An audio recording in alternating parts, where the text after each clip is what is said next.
Hi friends, ఇవాళ మన ఇంట్లో ఏం కూరలో చెప్పేస్తున్నా చూసేయండి.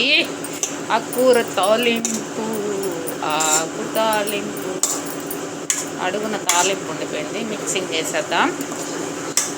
మా ఇంటి పక్కనే మా వీధి అంటే 2 వీధులు ఉంటాయన్నమాట. మా అపార్ట్మెంట్కి ఇటుపక్క అటుపక్క. రైట్ సైడు రోడ్డు వేస్తున్నారనమాట, పార్క్ కడుతున్నారనమాట. మా అపార్ట్మెంట్ బ్యాక్ సైడ్ పార్క్ ఉంది. రోడ్డు వేస్తూ ఉన్నారు. ఉల్లగడ్డ ఉడుకుతూ ఉంది. మష్రూమ్ కట్ చేయాలి. గ్యాస్ అయిపోయిందనమాట ఇంట్లో. ఇప్పుడే గ్యాస్ వచ్చింది. దట్స్ వై ఆ వంట చేయడం లేట్ అయిపోయింది. మా ఆయన చేసిన పని ఏంటంటే ఇవాళ నూనె డబ్బా చూడండి ఎంత పెద్దది తెచ్చినాడు. సఫోలా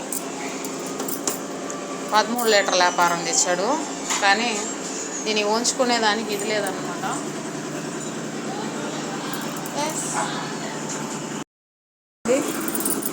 పెద్ద డబ్బా తెచ్చాడు. ఇది ఎలా పోసుకోవాలో నాకైతే తెలియట్లేదన్నమాట. అందుకే ఇదిగోండి ఈ చిన్న దీనికి ఉంచుకున్నా. దీనికి ట్యాప్ సెక్షన్ ఇచ్చారనమాట. ట్యాప్ ఇలా జరిగిందన్నమాట. ఫ్రీడమ్ తీసుకుందామంటే సఫోలా తీసుకున్నాము. నాకు అది ట్యాప్ తిప్పేది బాగా నచ్చిందని చెప్పేసి అది కొన్నాడు అనమాట. నాకేమో ఇప్పుడు ఆయిల్ పోసుకోవడానికి ఇబ్బంది అయిపోయింది. ఏం చేస్తాం ఫ్రెండ్స్. ఇదిగో మా ఆయన వచ్చాడు టైంకి. నూరేళ్ళు కమ్ చిమ్మతన్నా. చూడండి ఈ శబ్దాలు. రోడ్డు ఎలా వేస్తున్నారు మరి.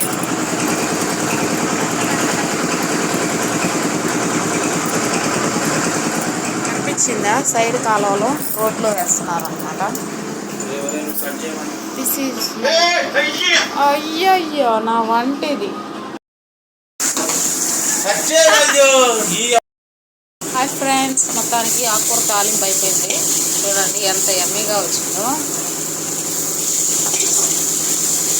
మొత్తానికి మష్రూము తయారైపోయింది. మష్రూమ్ కర్రీ కూడా స్టార్ట్ చేసేద్దాము.